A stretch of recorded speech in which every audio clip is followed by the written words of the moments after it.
The Muqaddimah Chapter 3 Part 7. 52. Forecasting the future of dynasties and nations.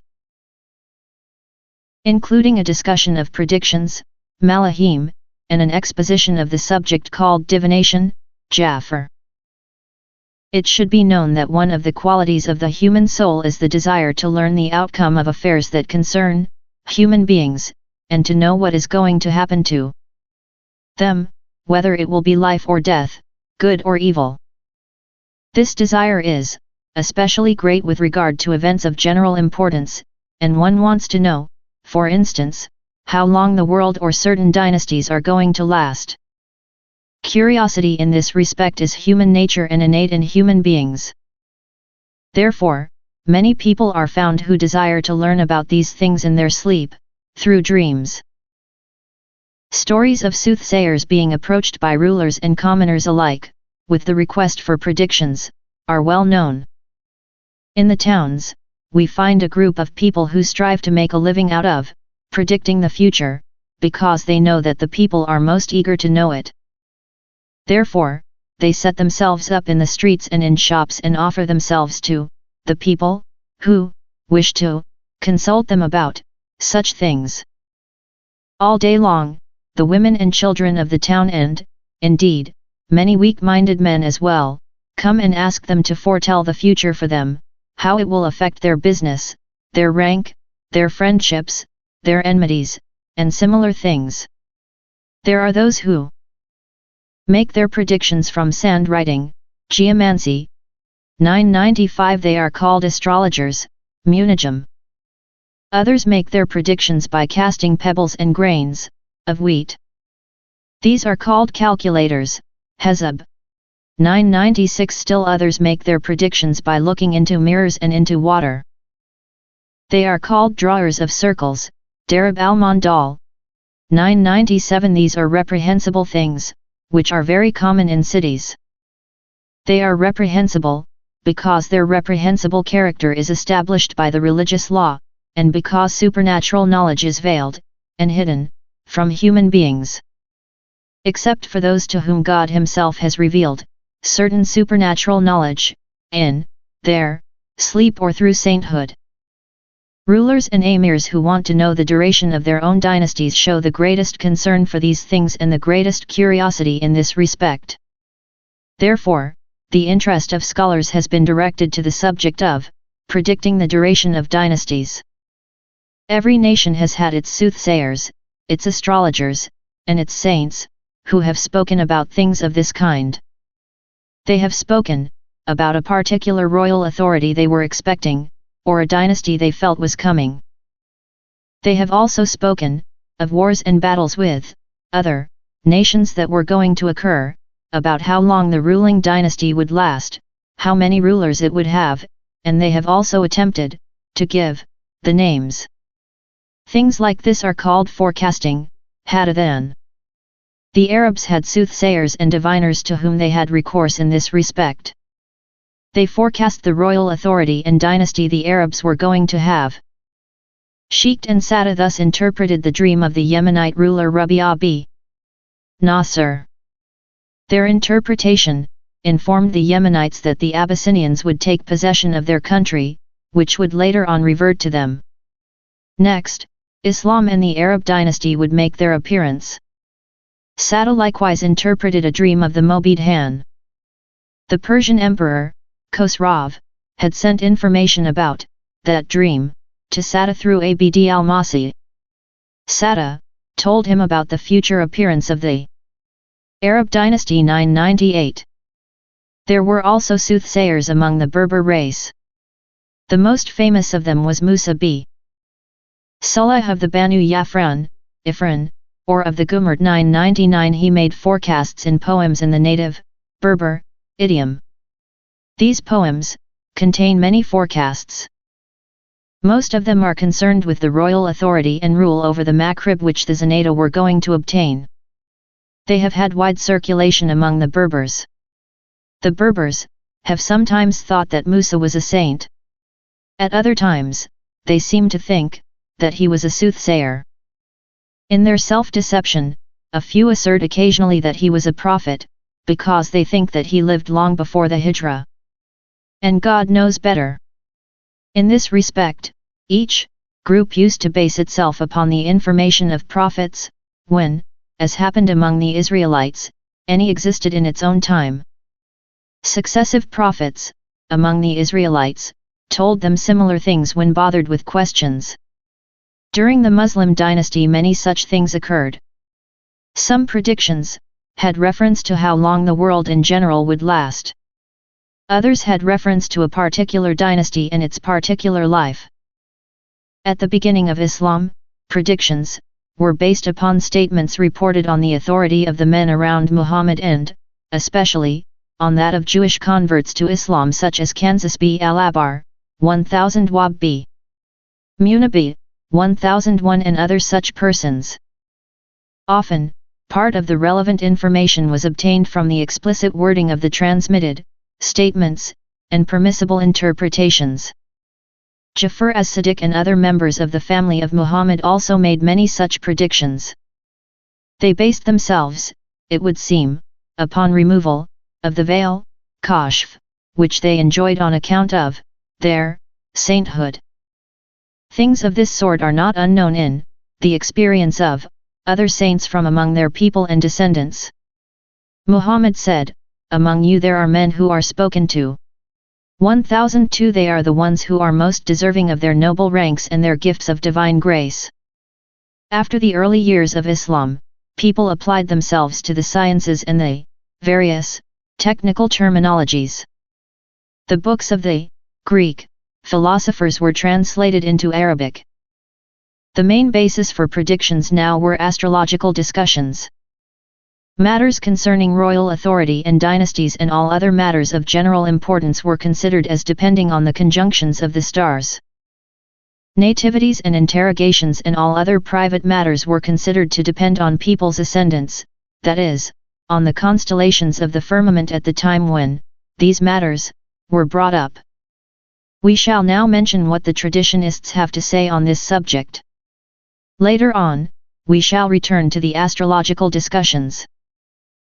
With regard to how long Islam and the world in general will last, traditionists have at their disposal the material contained in the work of As-Suhaili 1003. As-Suhaili derived it from At-Tabari. It leads to the conclusion that the world will last 500 years after the coming of Islam. Since it has become obvious that this is not true, the theory has been demolished. At-Tabari based himself in this respect on a statement reported on the authority of Ibn Abbas, which says that this world constitutes a single week of the weeks of the other world 1004. He did not bring any proof for it. The statement may possibly mean that this world is to be measured in days corresponding to the days of the creation of heaven and earth.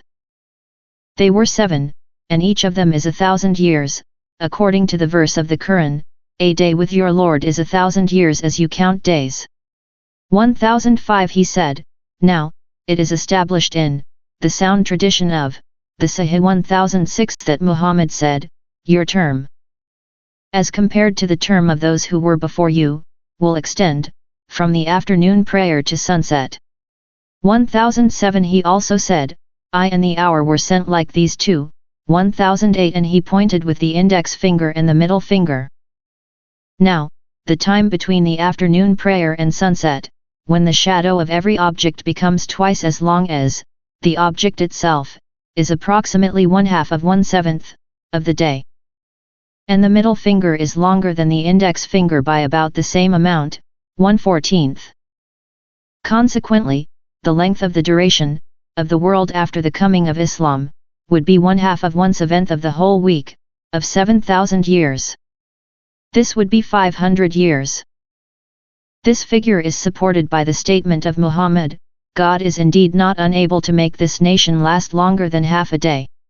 1009. This shows that the duration of the world before Islam was 5,500 years.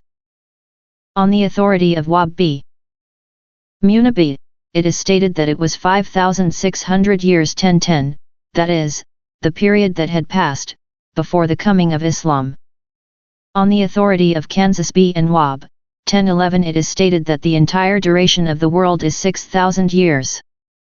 As Suhaili said, there is nothing in the two traditions to support his, at-Tabari's, interpretation, concerning the 500-year duration of Islam, and what has actually happened has turned out to be different. The statement of Muhammad, God is indeed not unable to have this nation last longer than half a day, does not imply that a longer period than half a day is excluded.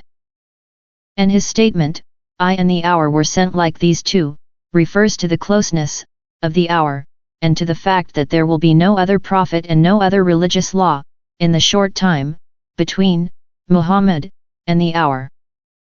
As Suhaili then turned to another source for determining the duration of Islam, in the hope that he might find the correct answer.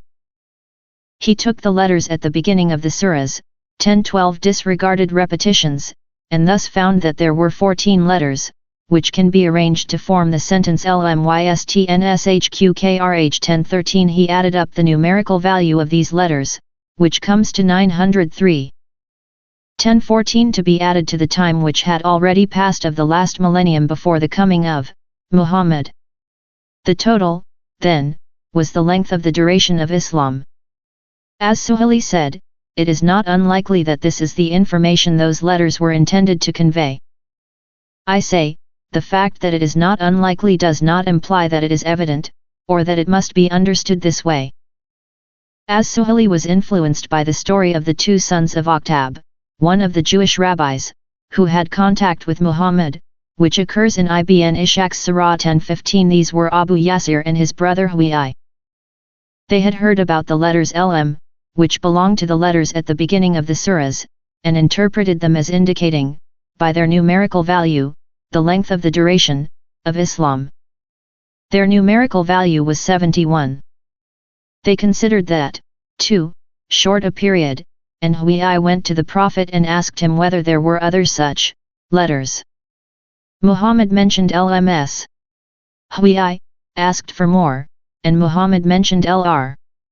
Again, Hu'i asked for more, and Muhammad mentioned LMR. The numerical value of LMR was 271. Hu'i considered that too long a period and said, "We are in confusion concerning your future, 0 Muhammad. We do not know whether you have been given little or much time." Whereupon they, the Jews, left him. Abu Yasir said to them, "How do you know?" Perhaps he was given the total of the numerical value of all the letters, namely, 704 years. 1016 said Ibn Ishaq, in consequence, the following verse of the Quran was revealed. It contains clearly understood verses that are the mother of the book, and other ambiguous ones. 1017. This story does not prove that the duration of Islam can be estimated at that figure. The assumption that the letters refer to such figures, giving the duration of Islam, is neither natural nor rational. It is merely the result of the conventional and technical procedure which is called Hisab al-Jamal, counting the numerical value of letters. It is, indeed, an old and well-known procedure, but the fact of the antiquity of a technical procedure does not make it conclusive evidence, for whatever one wants to prove by it. Furthermore, neither Abu Yasir and his brother Hu'i, nor any of the Jewish scholars for that matter, were the sort of men whose opinion with regard to such a matter, as the duration of Islam, could be considered proof of it, being as they say. They were Bedouins of the Hijaz and did not know any crafts or sciences. They did not even know their own religious law, nor did they understand their own scriptures and religion. 1018 They had picked up this method of calculating by the numerical value of letters, just as the common people of every religious group pick it up. Thus, as Suhaili has no proof for his claims concerning the duration of Islam. For specific forecasts concerning particular dynasties, Islam has a general traditional basis in the tradition of Hudhayfa b. al-Yaman, 1019 published by Abu Dawud through his Sheikh Muhammad b. Yahya Adh Duli, 1020 on the authority of Said b. Abi Maryam, 1021 on the authority of Abdallah b. Farak, 1022 on the authority of Usama b. Zayd al-Ladi, 1023 on the authority of a son of Qabisa b. Du'aib, 1024 on the authority of his father, who said, Hudhayfa b. Al-Yaman said, By God, I do not know whether my companions have forgotten it or merely pretend to have forgotten it. By God, no leader of a disturbance who had 300 or more men with him, up to the end of the world, was omitted by the messenger of God. He mentioned his name, the name of his father, and the name of his tribe. 1025. Abu Dayyad did not make any remarks critical of this tradition. It has been mentioned before that Abu Dayyad said in his epistle that everything to which he did not append critical remarks in his book was all right. 1026. If this tradition is sound, it still is a general one. In order to explain its general meaning and to indicate what is not clearly expressed in it, one requires other traditions with good chains of transmitters. The tradition occurs in works other than Abu Dayyad's Kitab as-Sunan, in another form. In the two Sahihs, there also occurs the following tradition of Hudhayfa, who said, The Messenger of God stood up to give us a sermon. He did not omit anything, but talked about everything that would happen in his place here until the coming of the hour. Some remember it, and some have forgotten it, but the men around him who were present on that occasion know it. 1027. Al-Bukhari's recension reads, He did not omit, but mentioned everything down to the coming of the hour. The work of At-Tirmidhi includes the tradition of Abu Sa'id al-Khudri, who said, The Messenger of God said the afternoon prayer with us one day in the daytime. Then he stood up to give a sermon.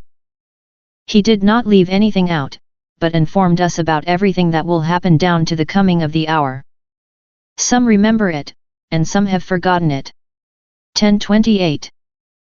All these traditions must be referred to the traditions concerning the disturbances of the last day, and the conditions governing it, as they are established in the sound tradition of the Sahih. They do not refer to anything else. This is what is expected from the lawgiver, Muhammad, when he speaks in such generalities. The additional information Abu Dayyad supplies, and which he stands alone in transmitting, is unusual and not to be approved of. Moreover, the religious leaders hold different opinions concerning the personalities mentioned by Abu Dayyad. Ibn Abi Maryam said regarding Ibn Farrukh that his traditions are not approved of. Al-Bukhari said, some of his traditions are acknowledged, and others are not. Ibn Adi said, his traditions are not to be retained. Usama b. Zayd has traditions of his published in the two Sahihs, and he was considered reliable by Ibn Mayn. However, Al-Bukhari published traditions of his only in order to support the reliability of traditions. Yahya b. Said and Ahmad b. Hanbal considered him weak. Abu Haytham said, his traditions may be written down, but they may not be used as evidence. The son of Qabisa b. Du'aib is little known. Thus, the additional information occurring in Abu Dayyad in connection with the tradition mentioned, is weak in all these respects, in addition to the aforementioned fact that it is unusual. As a basis for specific forecasts concerning dynasties, one uses the Kitab al-Jafr 1029. People think that it contains information about all these things in the form of traditions or astrological predictions. They do not think beyond that, and they do not know its origin nor its basis. It should be known that the Kitab al-Jafr had its origin in the fact that Harun b. Said al-Ajli, 1030, the head of the Zaydiyya, had a book that he transmitted on the authority of Jafar as-Sadiq. That book contained information as to what would happen to the family of Muhammad in general and to certain members of it in particular. Information had come to Jafar and to other allied personages as an act of divine grace and through the removal of the veil, kashf, which is given to saints like them. The book was in Jafar's possession. It was written upon the skin of a small ox. Harun al-Ajli transmitted it on Jafar's authority.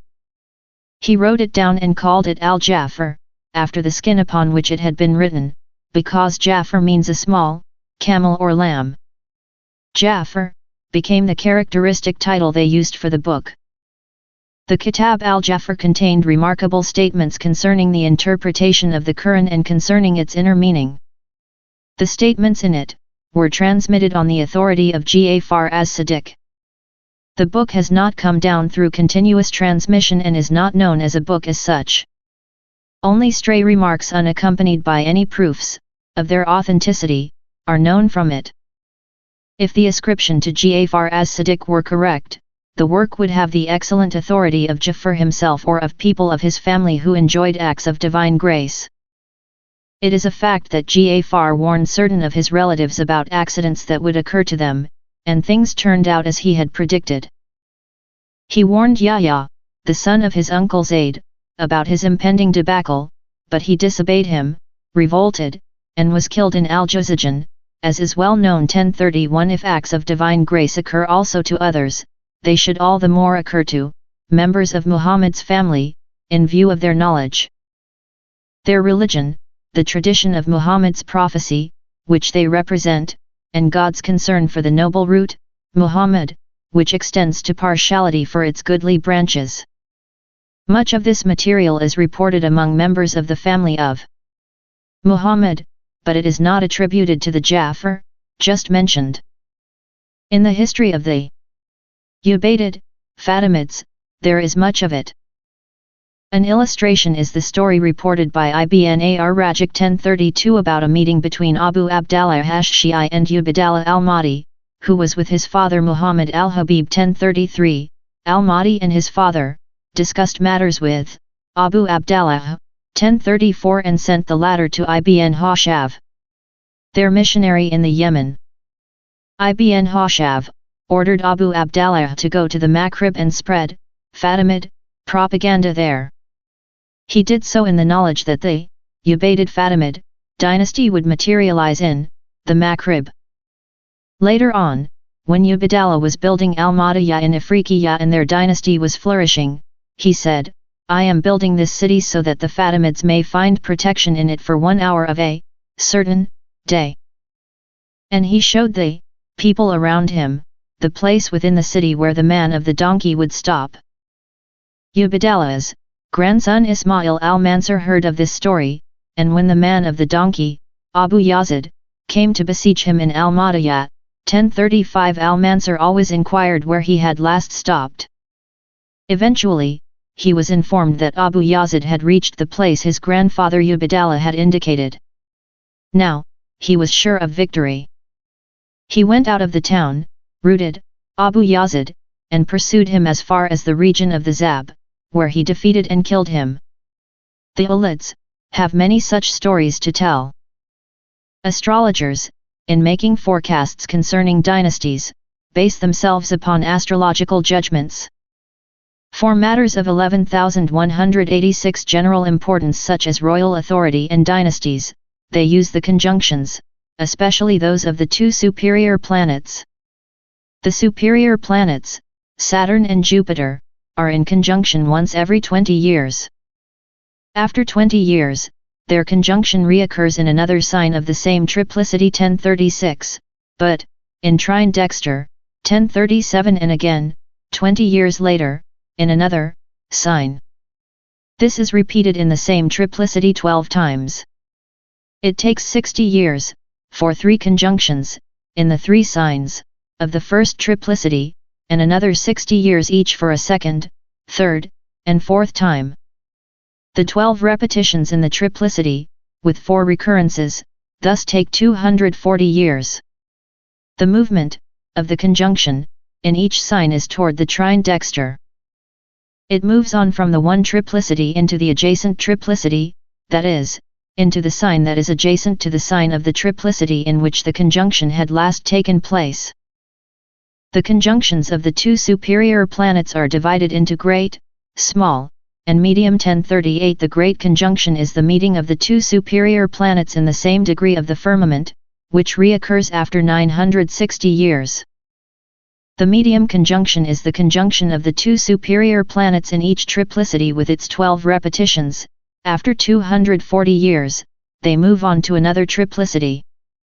The small conjunction is the conjunction of the two superior planets in the same sign.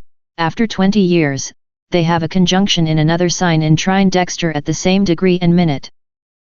For instance, if the conjunction occurs in the first minute of Aries, it will reoccur after 20 years in the first minute of Sagittarius, and then again after 20 years in Leo 1039. All the signs mentioned are fiery, and all the conjunctions are small ones.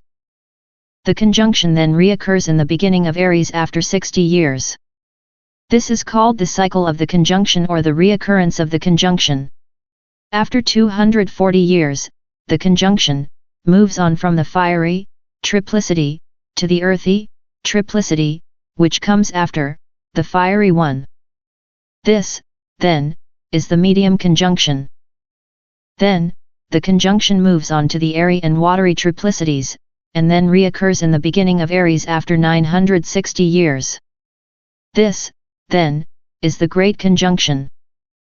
The Great Conjunction indicates great events, such as a change in royal authority or dynasties, or a transfer of royal authority from one people to another. The medium conjunction indicates the appearance of persons in search of superiority and royal authority. The small conjunction indicates the appearance of rebels or propagandists, and the ruin of towns or of their civilization. In between these conjunctions, there occurs the conjunction of the two unlucky planets, Saturn and Mars, in the sign of Cancer once every 30 years. It is called Ar Rubi, the fourth. 1040. The sign of Cancer is the ascendant of the world. It is the detriment 1041 of Saturn and the dejection 1042 of Mars. This conjunction strongly indicates disturbances, wars, bloodshed, the appearance of rebels, the movement of armies, the disobedience of soldiers, plagues, and drought. These things persist, or come to an end, depending on the luck or ill luck prevailing at the time of conjunction of the two unlucky planets, as determined by the direction of the significator in it. Jirish B. Ahmad al-Hazab 1043 said in the book that he composed for Nizam al-Mulk, the return of Mars to Scorpio has an important influence upon the Muslim religious group, because it is its significator. The birth of the Prophet took place when the two superior planets were in conjunction in the sign of Scorpio. Whenever the conjunction reoccurs there, trouble is brewing for the caliphs. There is much illness among scholars and religious personalities, and their conditions are reduced. Occasionally, houses of worship are destroyed. It has been said that the conjunction occurred at the deaths of Ali, of the Umayyad Marwan, and of the Abbasid al-Mutawakkil. If such judgments are taken into consideration, together with the judgments based upon the conjunctions, they are exceedingly reliable. Shadhan al-Baqa 1044 mentioned that Islam would last 310 years. This has proved to be wrong. Abu Mashar 1045 said, Islam will have many differences after the 150s. This was not correct. Jirish said, I have seen in the books of the ancients that the astrologers informed Khosrav that the Arabs would gain royal authority and the prophecy of Muhammad would appear among them. The significator of the Arabs is Venus, which was then in its exaltation. The royal authority of the Arabs would last 40 years. Abu Mashar said in the Book of Conjunctions, when the section 1046 reaches the 27th degree, 1047 of Pisces, in which Venus has its exaltation, and when, at the same time, the conjunction occurs in Scorpio, which is the significator of the Arabs. Then the Arab dynasty will make its appearance, and there will be a prophet among them. The power and duration of his rule will correspond to the remaining degrees of the exaltation of Venus, that is, approximately 11 degrees of the sign of Pisces. That will be a period of 610 years. Abu Muslim 1048 appeared when Venus moved on, and the section occurred in the beginning of Aries, with Jupiter ruling the field. 1049. Yaqub b. Ishaq al-Kindi said that Islam would last 693 years, he said, because in the conjunction that dominates Islam, Venus was in 28 degrees 42 minutes 1050 of Pisces. The remainder, thus, was 11 degrees 18 minutes. There are 60 minutes to the degree. Thus, it will be 693 years. He said, further, this is the duration of Islam as generally agreed upon by the philosophers. The figure is supported by the letters that occur at the beginning of certain surahs, if one omits the repetitions and counts the numerical value of the letters. I say, this is what was mentioned by As-Suhaili. The most likely assumption is that Al-Kindi was As-Suhaili's source for the remarks we reported on As-Suhaili's authority. 1051. Jirish said, the sage Hermes Dafrid 1052 was asked about the duration of the rule of Ardashir and his children, the Sasanian rulers. He replied, the significator of his rule is Jupiter. Jupiter was in exaltation, when Ardashir appeared. Thus, Jupiter gives, the Sasanians, the longest and best years, that is, 427. Then, Venus will rule and be in exaltation. Venus signifies that the Arabs will come to power, 1053 because the ascendant of the conjunction is Libra, and it is ruled by Venus, which, at the time of the conjunction, will be in exaltation. This indicates that, the Arabs, will rule 1060 years. Khosrav Anushirwan asked his wazir, the sage Buzur Jamir, about the transfer of royal authority from the Persians to the Arabs. Buzur Jamir informed him that the founder of Arab rule would be born in the 45th year of his reign. He would take possession of the east and the west.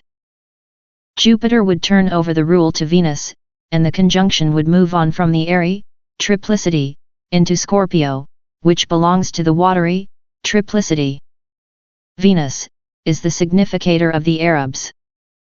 All the indications mentioned imply that Islam will have a duration corresponding to the period of Venus, that is, 1060 years.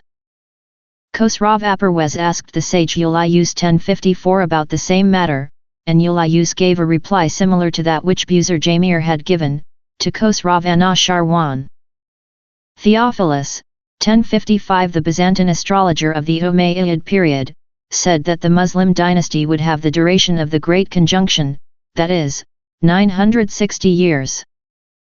When the conjunction occurs again in the sign of Scorpio, as it had at the beginning of Islam, and when the position of the stars in the conjunction that dominates Islam has changed, it will be less effective, or there will be new judgments that will make a change of opinion necessary. Jirish said, they are agreed that the destruction of the world will come through water and fire. Water and fire will gain preponderance until all created things have perished. This will take place when Regulus crosses 24 degrees, thus entering the field of Mars 1056. This will be the case after 960 years have passed. Jirish mentioned that among other gifts, the ruler of Zabulistan, that is, Ghazni, sent his sage Duban to Al-Mamun. Duban made for Al-Mamun astrological elections that favored Al-Mamun's going to war against his brother and appointing Tayr as commander-in-chief. Al-Mamun thought highly of Duban's wisdom, and asked him how long the Abbasid rule would last. Duban informed him that the children of his brother, Al-Mutasim, and not his own descendants, would rule, and that the non-Arab Daylam would gain control over the caliphate. At first they would exercise good government, for 50 years. Then, their condition would deteriorate.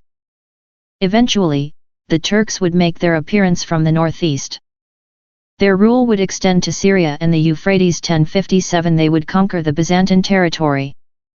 Then, there would happen what God would want to happen. Al-Mamun asked Duban where he got his information from, and Duban replied that he had it from the books of the philosophers and from the astrological judgments of the Indian Sasabi, Dair, the inventor of chess. 1058. I say, the Turks to whose appearance after the Daylam, Duban, referred, are the Saljadigs. The Saljuk dynasty was destroyed at the beginning of the 7th-13th century. Jirish said, the conjunction will move on into the watery triplicity in the sign of Pisces in the year 833 of the era of Yazdjard. 1059 From there, it will move on to the sign of Scorpio where there had occurred the conjunction under which Islam, originated, 1060, in the year, 853. He said, the conjunction, in Pisces is the beginning of the movement. 1061 and the conjunction in Scorpio will produce the indications applying to Islam. He said, the revolution of the first year of the first conjunction in the watery triplicity will be completed on Rajab 2, 868 March 11, 1464. 1062 He did not discuss this matter more fully. With regard to individual dynasties, the astrologers base themselves on the medium conjunction and the constellation of the firmament when it takes place. In their opinion, it indicates the origin of a dynasty, its forms of civilization, the nations that will support it, the number and names of the rulers, the length of their lives, the sects and religions that will be found in that dynasty, the customs of the rulers, and the wars they will wage. This was mentioned by Abu Mashar in his book of conjunctions. Such indications may, also, be derived from the small conjunction, if the medium conjunction indicates such a course. The discussion of dynasties is thus derived from these conjunctions. Yaqub b. Ishaq al-Kindi, astrologer to A.R. Rashid and al-Mamun, composed a book on the conjunctions affecting Islam. The Shia called the book al-Jafr, after the name of their own book, which is attributed to Ja'far as-Sadiq. In his book, al-Kindi is said to have made complete forecasts concerning the Abbasid dynasty. He indicated that the destruction of the Abbasid dynasty and the fall of Baghdad would take place in the middle of the 7th-13th century and that its destruction would result from 1063, the destruction of Islam 1064. We have not found any information concerning al-Kindi's book, and we have not seen anyone who has seen it. Perhaps it was lost with those books which Hulagu, the ruler of the Tatars, threw into the Tigris 1065 when the Tatars took possession of Baghdad and killed the last caliph, al-Mustasim. In the Maghrib, there exists a fascicle considered to belong to al-Kindi's book. It is called the Small Jafr. But it is obvious that it was composed for the Banfi Abd al-Mumin, for it mentions in detail the early Almohad rulers. The forecasts of the work are right with respect to the preceding period, and they are wrong for the later period. In the Abbasid dynasty, there were astrologers and books on forecasts after al-Kindi. One may compare the story reported by At-Tabari in the History of al-Mahdi on the authority of Abu Budail, one of the followers of the dynasty. Abu Budail said, 1066 A.R. Rubi and al-Hasan sent for me, when they were on an expedition together with A.R. Rashid during the days of A.R. Rashid's father, al-Mahdi. I came to them in the middle of the night. They had with them one of the dynasty books, that is, a book of forecasts. The duration of al-Mahdi's reign was given in it as 10 years. I said, this book will not remain unknown to al-Mahdi, and there have already passed that many years of his reign. When he sees the book, it will be as bad as if you were to announce his own death to him. They asked me what might be done, and I called for the copyist Anbasa, a client of the family of Budail, and said to him, copy this leaf, and write 40 instead of 10. He did so, and, indeed, if I had not seen the 10 on that leaf, and the 40 on this one, I would not have doubted that it was the same original leaf that formed part of the manuscript. Later on, works in poetry and prose and in Rajas verse dealing with forecasts concerning dynasties were written in considerable quantity. Much of it found its way into the hands of the people. It is called predictions, malahim. Some of these works concern forecasts about Islam in general. Others are about particular dynasties. All of these works are attributed to famous persons. But there is nothing to support ascribing them to the persons on whose authority they are transmitted. One such prediction work is the poem by Ibn Marina 1067 in the meter ta'al with the rhyme on R 1068. It has a wide circulation among the people in the Maghrib. The common people think that it has to do with general forecasts, and they apply many of its forecasts to the present and the future. But our sheikhs informed us that it refers in particular to the Lamtuna, Almohad, dynasty, since its author lived shortly before the dynasty came to power. In the poem, he mentioned that the Lamtuna took Ceuta out of the hands of the clients of the Hammadids 1069 and that they gained control of the Spanish shore. Another prediction work in the hands of the inhabitants of the Maghrib is a poem called At-Tabaiyya, which begins, I feel happy, 1070 but not joyful. A bird in captivity may also feel happy. I do not feel happy, because of something entertaining that I see, but because I am remembering something. This poem is said to contain about 500 or 1,000 verses. In it, the poet mentioned much about the Almohad dynasty, and he referred to the expected Fatimid and other things. It is obvious that it is a forgery. Another prediction work in the Maghrib is a Zajal play poem, Malaba, 1071, which is attributed to a Jew. The poet mentioned in it the judgments of the conjunctions of the two superior, the two unlucky, and other planets for his time. He mentioned that he would die a violent death in Fez, and people think that that actually happened. The poem begins, the color of that blue 1072 one leaves no choice. O people, understand this indication. The planet Saturn shows this mark, and has changed its whitish color, 1073 that meant well-being. A blue sash instead of a whitish turban, and a blue cape instead of a whitish cloak. At the end of the poem, the poet says, completed is this rhyming by a Jewish man, who will be hanged on a holiday at the river of Fez, until people come to him from the desert. And he will be killed, 1074 O people, in a riot 1075. The poem comprises about 500 verses. They are concerned with judgments based on the conjunctions referring to the Almohad dynasty. Another Maghribi prediction work is a poem in the meter Mutakarib with the rhyme on B, which deals with forecasts concerning the Almohad Hafsid dynasty in Tunis. It is attributed to Ibn Alabar, the judge of Constantine, the great preacher, Abu Ali b. Badis, 1076, who knew what he was saying and who was versed in astronomy, told me that this Ibn Alabar was not the hadith expert and secretary who was killed by al-Mustansir 1077. He was a tailor in Tunis, whose identity became confused with that of the hadith expert. My father used to recite me verses from this prediction poem, and some of them have stuck in my memory. The poem starts, let my excuse be a fickle time, which deceives people with its flashing, toothy smile. Other verses of the poem, mentioning al-Layani, the 9th Hafsid ruler, 1078 are, he will send a leader from his army, and he will remain there on a lookout. News about him will reach the sheikh, and he will advance like a mangy camel. The justice of his ways will become apparent. That is the policy of a person who knows how to attract others. Other verses of the poem deal with general conditions in Tunis. Do you not see that institutions have been wiped out and the rights of persons of position are not observed? Therefore, start leaving Tunis.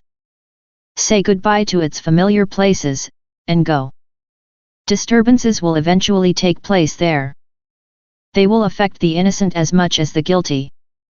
In the Maghrib, I came across another prediction work concerning the Hafsids in Tunis. The poem mentions the famous Sultan Abu Yahya, Abu Bakr, the 10th Hafsid ruler, and it mentions as his successor his brother Muhammad. The poet says, and afterwards, Abu Abdallah, 1079 his brother, who will be known as al-Watthab. Thus it is found, in the original manuscript 1080. However, the person mentioned did not succeed his brother as ruler of Tunis, though it was his ambition to become ruler until he died. Another Maghribi prediction work is a play poem attributed to al-Hashani. It is written in the vulgar language, in the local meter. 1081 it begins, leave me alone, O my incessant tears. The rains have slowed down, but you have not. All the rivers are full, but you continue to fill and become like a pool. The whole country is wet. And you know how bad are the times. The summer and the winter have gone by, and the fall and the spring are passing. They 1082 replied, seeing that the claim, to be sad, was sound. Let me weep. Who could give me an excuse, not to weep? Oh, look at these times. This period is a difficult and bitter one. It is a long poem, which the common people of Morocco know by heart. It is most likely a forgery, because nothing that is said in it is correct, unless it is provided with a twisted interpretation by the common people, or with a fanciful one by the educated people who accept the poem. In the East, I came across a prediction work attributed to Ibn al-Arab's al-Hidamah 1083. It consists of a long, enigmatic discussion. Its interpretation is known only to God. The work is interspersed with magic squares, mysterious hints, complete outlines of animals, separate heads, and strange representations of two animals. 1084. It contains at the end a poem rhyming on L. The most likely assumption is that the whole work is incorrect, because it has no scientific basis, astrological or otherwise. I 1085 heard some distinguished 1086 people in Egypt transmit a remarkable statement from a prediction work by Ibn al-Arab. The work may be different from the one just mentioned. Ibn al-Arab speaks about the horoscope of the foundation of Cairo. According to that horoscope, he gives the city a duration of 460 years, which would take us down to the 830s 1426 to 35, 4, if we convert the 460 years, which are solar years, into lunar years, figuring 3 years more for each century, we shall have to add altogether 14 years. Thus, it would come to 474 years, which have to be added to 358 969, the year Cairo was founded. That would take us to the year 832 1428/29. Consequently, Cairo will be destroyed at that time, if the statement by Ibn al-Arab is correct and the astrological indications are true. An 1087 Egyptian whose knowledge I trust mentioned to me on the authority of Ibn al-Arabi's prediction work, that the years are to be figured from the 320s, or 303, or 313, or 320. And God knows better about all this. I have also heard that in the East there are other prediction works. They are attributed to Avicenna and Ibn Ak 1088. They contain no indication whatever that their contents are correct, because correct predictions can be derived only from astral conjunctions. The 1089 prediction works by Ibn Abi Ak are not authentic. In the biography of Ibn al-Qurayat, Ibn Khalikan quotes from the Kitab al-Ghani to the effect that Ibn Abi Ak, that is, Muhammad b. Abdallah b. Abi Ag belongs to things that are well known but have no outside existence, such as Majnun Layli and Ibn al-Qurayat 1090 and God knows better. In the East, I further came across a prediction work with forecasts concerning the Turkish dynasty. The work is attributed to a Sufi called al-Bijarbaki 1091. The whole is a letter puzzle. It starts as follows. If you want to discover the secret of al-Jafr, O my intimate, the science of the best of legatees, the father of al-Hasan, 1092 be understanding and comprehend letters and their numerical value, and the description, and act as a clever and intelligent person would act. I shall not mention what was before my age, but I shall mention the time that will come. Bibars will be given age to drink after the 5 of them 1093 and hm with restlessness, sleeping in blankets mountain dens. Further verses are ash, which has a trace of something under its navel, has the power to decide, the power, that is, of a benign person. And Egypt and Syria, together with the land of the Iraq, belong to him, and Azerbaijan, as his realm, down to the Yemen. Further verses are: and the family of Nawar, when it's outstanding, man, 1094. The intrepid, the sharp one, who is meant by the branch, obtained. Further verses are: remove a happy one Said.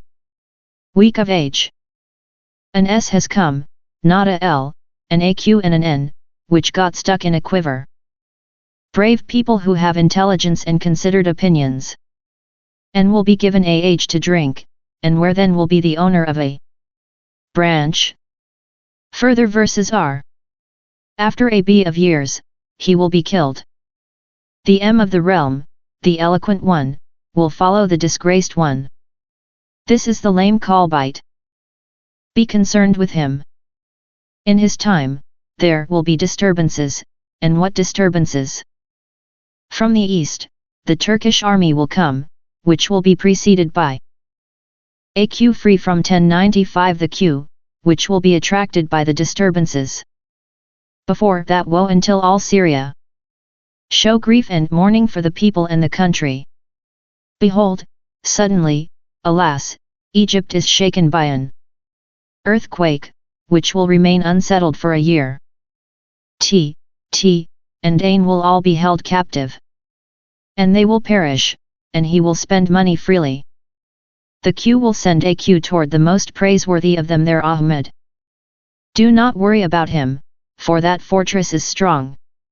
Further verses are: they will set up his brother, who is the best of them, their Salah. Lam Atif, sh is repeated for that. Further verses are: their rule will materialize with the H. None of the sons will ever come close to the rule. There is another verse, which is said to be a reference to Al-Malik Az-Zahir Barkuk 1096 and the coming of his father to him to Egypt. It runs: his father will come to him after an emigration and a long absence and a hard and filthy life. The poem has many verses. The likelihood is that it is a forgery. In ancient times, forgeries of poems of this type were numerous and widely practiced. The historians of Baghdad report that in the days of al-Muqtadir, there lived in Baghdad a skillful copyist by the name of Ad-Dani Yali 1097. He gave leaves the appearance of being worn and wrote upon them in an ancient handwriting. In his forgeries, he referred to the men of the dynasty, under letters from their names, and hinted at the high positions and ranks to which he knew they aspired. He gave the impression that his forgeries were prediction works. In this manner, he obtained from them the worldly goods that he was after. In one of the documents, he wrote an M repeated 3 times, and he went with the document to Mufli, al-Muqtadir's client, who was an important official, and said to him, "This refers to you." It means Mufli, the client, Mala, of al-Muqtadir. In this connection, he mentioned the government position to which, he knew, Muflib aspired. For Muflia's benefit, he had invented telltale allusions from Muflia's generally known circumstances. Ad-Dani Yali, thus deceived, Mufli, and Mufli, gave him a fortune. Later on, the Wazir al-Hussein b. al-Qasim b. Wahb, who was out of office, at the time, got in touch with Mufla 1098. He had similar leaves prepared for him and referred to the name of the Wazir with such letters and allusions fixed, beforehand. He said that, Ibn Wahb, would become Wazir to the 18th Caliph. Under his direction, the affairs of the government would be in order. He would defeat his enemies, and the world would be highly civilized in his time. Ibn Wahb let Mufla see the leaves. He had also mentioned in them other events and predictions of the same kind, things that had already happened and others that had not yet happened. The whole he attributed to Daniel. Mufla liked the work and let al-Muqtadir see it. Al-Muqtadir's attention was directed through all these allusions to Ibn Wahb, because they obviously fitted him. Tricks of this sort, which were completely based on falsehood and on ignorance of such puzzles, were the reason for Ibn Wahb's becoming Wazir. It is obvious that the prediction work that is ascribed to al-Bayjarbaghi is a work of this kind. I asked Akmal ad-Din, 1099, the Sheikh of the non-Arab Hanafites in Egypt, about this prediction work and about the Sufi author, al-Bayjarbaghi, to whom it is attributed, since he was informed about the Sufi orders. He said, al-Bayjarbaghi belonged to the Sufis known as Kalandaria, who practice the innovation of shaving their beards. He was talking about what was going to happen by means of the removal of the veil, kashf, and was hinting at personalities whose identity he knew. He referred to them cryptically with letters that he made up freely. He did this, for whomever of them he saw. Occasionally, he put that material into poetical form and from time to time produced a few verses. These verses were later on circulated in his name. People were eager to get them. They considered them an enigmatic prediction work.